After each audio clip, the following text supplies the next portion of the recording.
exclusive hands-on preview for The Forest 2, Sons of the Forest, has dropped in Pixlr and almost 9 minutes long. This preview shows so much and really gives all its viewers new gameplay to be excited for. Sons of the Forest could possibly be one of the best survival games we have received in a very long time. Looking back at the original Forest game, The Forest came out on May 30th, 2014 and still holds up wonderfully with an averaging 21k from the last 30 days. In The Forest, we got cool mutants, weapons, and a good storyline to follow. From what we have seen from the Sons of the Forest trailer, we will be getting weapons like guns and more craftable items we have never seen from The Forest. Now that we have seen the newest previews of Sons of the Forest, we will have a better look on what we should be seeing when it releases February 23rd. I'll quickly summarize what the story will be based upon. Midnight Games, which are the developers, will be giving us another intense deja vu intro of us in a helicopter as soldiers who are sent to retrieve a billionaire who has somehow disappeared on this unnatural island. We crash land once again onto this island and we are occupied by an actual AI soldier, which is named Calvin. As you explore the island, you will need to find your path of the story by surviving multiple nights as you build a base to protect yourself and your AI friend, which is similar to the original. A little while ago, we heard that this map will be 4 times the size of the original map, which is kind of crazy. The enemies we'll be expecting to see will include enemies that have an actual hatred for other enemies and tribes. Enemies also will have their own mindset, so instead of them running at you with full force, you'll actually have to think about their survival and retreat if they think they'll not be able to fight you. Enemies will actually have families and they'll actually care and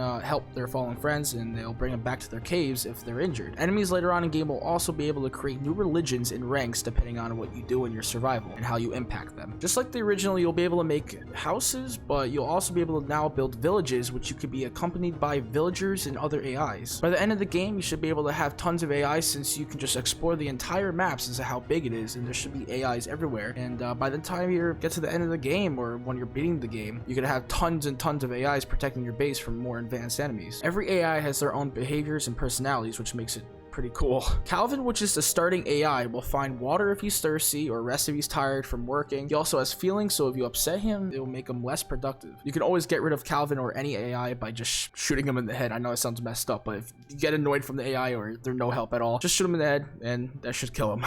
Along with all this information, we're going to be able to have more advanced crafting, which will include guns that I think we all know about already, which probably will be a huge asset. You'll also be able to craft more items using a 3D printer, which sounds pretty cool. So anyway, if you guys weren't excited already for Sons of the Forest, I would be freaking out right now if I were you. Me personally, I really have high hopes for this game, so I mean, all this information does sound pretty awesome, so I'm excited. Anyways guys, hope you guys enjoyed the video, and if this is all new information to you, that's great, and I hope you guys are more excited for the game like me, because this is probably one of my most anticipated games for the year. There's a lot of good games coming out. It's gonna be a good year for movies, games, and a bunch of stuff. So anyways guys, thanks for watching. I'll see you guys in the next one.